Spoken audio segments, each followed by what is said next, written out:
Are you a teacher so busy and yet seemingly unproductive? And how does that even link to workload? Are you drowning in the overwhelm of marking, data, admin, planning, behavior, all the to-do lists? Join me today as we look at the realities of school life and some strategies that you can put in place straight away. So is it possible to be so busy and yet unproductive? And how does this link with workload? That's what we're going to be looking at today. Teachers have been telling me over the last week that they wake in the middle of the night and email themselves lists of things to do. They feel that their life is being consumed by the school. They're not breathing properly. There's no space in their brain for their own thoughts or their creativity. There's no peace. Self-doubt just crowds their mind. People-pleasing is really prevalent, and they're not resting even in rest. So workload came up as a top issue. So I thought today I'd have a look at workload, busyness, productivity. How do these actually link? Because teachers work long hours. It's intense in term time, isn't it? We obviously do work in the holidays and that sort of thing, but I'm looking at day-to-day school life at the moment and how we can find some perhaps different ways of doing it. There's a quote I love by Jim Rohn, and he says, motivation gets you started. Remember those days when you started?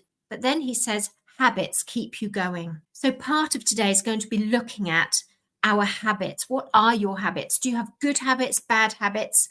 And perhaps you need to change some habits. It might be a little bit uncomfortable, but bold action brings results, okay?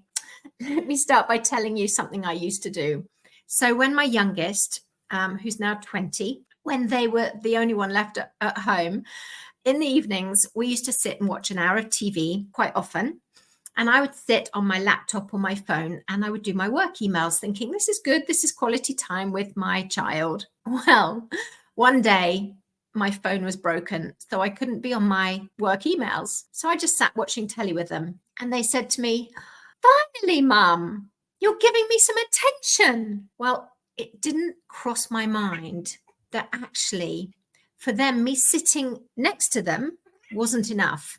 They wanted full, undistracted, undivided attention. So a habit that I had put in place to try to manage my workload, I suppose, that habit was not a healthy habit. And from the perspective of my child, that was not quality time. So I was merging home and work in an unhealthy way. So from that day, I sat and I did not look at my emails.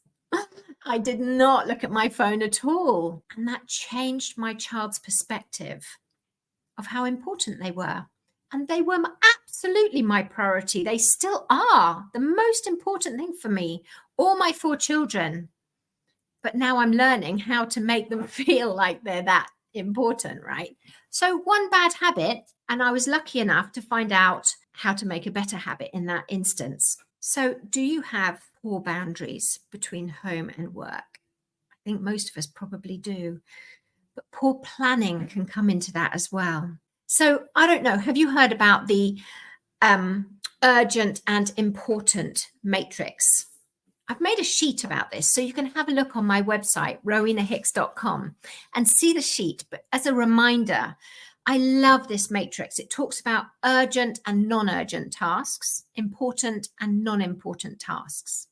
Now, if you have a look at your day and work out where are you spending your time, which box are you in, the urgent and the important, or the urgent and non-important, or are you in the urgent? You know what I mean? So if you're always through your day in the non-urgent and non-important, what would be in there? Would it be distractions? Maybe a bit of scrolling on your phone, things like that. Or is it in the important and the urgent? And can you get so strategic in your thinking ahead and your planning that you get into the right boxes? You'll see if you download the worksheet what I mean. So what I'm talking about is getting strategic about your planning and thinking about your day. So for example, you know that reports are coming up. Can you plan in time block in your diary so that you don't leave it to the last minute? Oh, how many times have I done that? And the stress and the sleepless nights and the late nights filling in reports. Can you put it in weeks in advance so you start to time block? Be strategic, reduce your stress, reduce that burden, that feeling of, oh my goodness, I've got to do this, I've got to do this.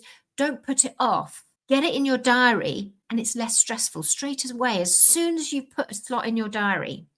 I worked with an awesome assistant head once who taught me that what he did is if he knew he had a big task, particularly one that might be a bit of a challenge, he would get it into his diary. So he would book it in, especially if he needed someone else to help him with it. He would book them in advance, get it in the diary, and then he didn't worry about it anymore. Amazing. So I did this once. I tried it. And I had a data task to manage, and it was just too big for my little overloaded brain at the time. So I knew some colleagues were struggling with it. So I asked the IT technician for an hour of their time, or half an hour, I can't remember, and booked it in for the following week. And then I invited the other colleagues who I knew were struggling with the data analysis. And we all troubleshot this together. Oh my goodness, the sense of relief and release and the lifting of the burden of the task. Firstly, when I got it booked in the diary, but secondly, when we did it together, we helped each other. Brilliant. So it was a win-win. But so much of our workload issue and our overwhelm issue is from planning issues. And I hope you're not screaming at me down the computer right now through your earpiece, because it's not that I've got all the answers and it's not that I did it all right, but I tried things and they worked. And sometimes I got it right and sometimes I didn't. And I suppose this is about you trying things. We're all different. You trying things that might just work for you. It might. Now, another habit I just want to talk to you about, going back to that Jim Rohn quote, motivation gets you started, habits keep you going. We've got to find some healthy habits and we've got to try and put in some really significant effort to making these habits part of our daily routine. My favorite habit that changed my life was do the worst job first. Ever tried it? It's magic. It really is. So you go into work, you've got your best brain, first thing, do that thing that you've been putting off. It's amazing. So worth it. I used to do this as a special needs coordinator, a Senko. I used to have to fill out a lot of pediatric referrals. And my worst one was an online form, and it had about 90 questions. And I would put it off because I hated it. So I discovered if I did it first thing in the morning, I would switch on my computer, not look at anything else, no emails, nothing. I would just do that straight away. And my goodness, with a fresh mind, no distractions, others hadn't come in yet, bosh. Get it done. Fantastic feeling. Big tick off the list. That weight over you of, oh my goodness, I've got to do it, just lifts off. It's very freeing. And just a tiny bit of that overwhelm is released in that. I suppose the other question is, what do you prioritize? And are you able to set goals? Because if you start to look at what really matters, rather than, I can walk across the room and do 10 tasks on the way to getting to my laptop to do the email that I need. I put something in the washing basket, I rearrange something, I water the plant. Do you know what I mean? Are you doing the things that really matter for you? Because you need to do that every day in order to feel good about your day. Not just all the things that everyone else is asking, constant. You need to do some things that matter for you. So that means you need to plan it in and prioritize it. Sounds easy, not so easy, especially if you're in class all day, but it's possible. Another habit I want to challenge you with, and I was a class teacher, so I get it, but you need to take breaks. Research shows we are so much more productive if we take breaks through our day. It doesn't need to be a long break. It can even be 1 minute where you stand up, breathe, remind yourself about perhaps a win that you've had in the morning, perhaps remind yourself of something nice later on in the day, take a couple of breaths, a moment for you, and then on you get again. Sit down, have your lunch and switch off if you can. I was so bad at that.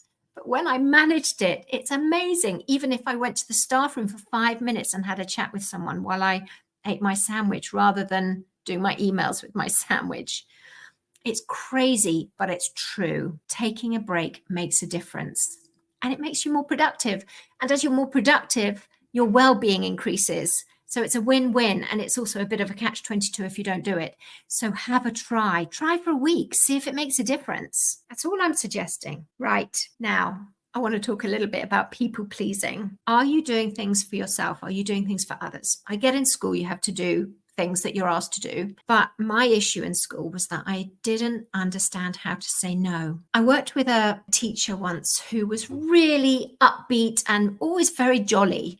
I never knew how she had so much energy and so much capacity to be positive. But when she was asked to do something, I would watch her response because she would register the request. You could see she was pausing to filter it. And then she would give a response like, "Oh, I'm so sorry. I just can't do that today. I might be able to do it tomorrow. I'll see." Or, "I'm really sorry. Actually, no, I can't do that one. Maybe next week will be different. But right now, my priority is to sort out my class because they didn't respond well this morning. So tomorrow I need to make sure I'm ready for a really hot lesson that's going to get them engaged." Or, "Oh, I'm sorry.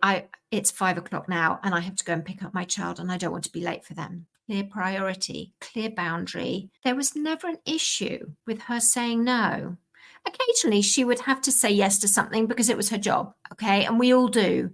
But actually have a moment to reflect, is this something that is right for me to say yes to? Or perhaps it's not. I know it's really hard because you don't want to upset someone. Or if you're like me, you dread the response of someone's negativity to you. But recently I did stick to my guns and I said no to something. And the freedom I felt was considerable. It did reduce my workload. Awesome. But the freedom that came from the empowering, energetic sort of release I felt from having stuck to my guns and said, actually, no. I said it kindly, gently. You don't need to be rude, but this is about you and protecting you. And you need to start protecting your evenings and your weekends. Maybe a little habit, something like saying, "I'm going to leave work early 1 day a week," or earlier than you usually do. I spoke to an assistant head recently who said that by the time she got home, she had 1 hour with her children before they went to bed every evening. So I challenged her. I said, please, at least once a week, leave earlier and then increase it. Final habit I just want to address is distractibility. And I'm the worst. My phone is right here. I know it's bad. And I've read all the research on it. You know, if you're deep in a piece of work, like if you're marking these books and you're really focused, your phone pings, you glance away. Oh, it's not urgent. You glance back. Research shows it can take up to 23 minutes to get your brain fully engaged in that task. How awful is that? We are all so distracted. So can I challenge you? You've got marking to do tonight. Say to yourself, I'm going to give myself 30 minutes, an hour, whatever it is. I'm going to set an alarm on my phone. I'm going to put my phone on do not disturb, and I am going to go for it. See if you're faster. See if you do that task that you've been putting off quicker because you are not distracted. You may even need to put a note on the door. A friend of mine recently, I challenged her and she did it.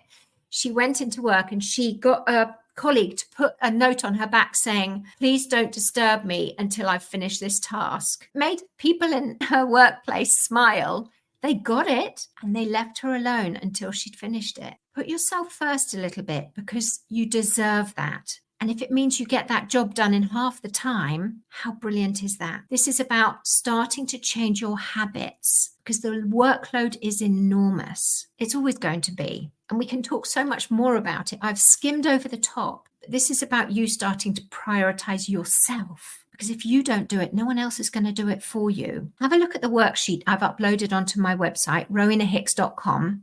It's got a few questions for you to look at, to really think about. It's got that model of the 4 squares of the urgent, non-urgent, important, non-important, so that you can be more strategic, start to prioritize and plan your day a little bit. Also, don't forget to plan something into your day that is just for you. Do you timetable into your week some exercise, checking you get enough sleep?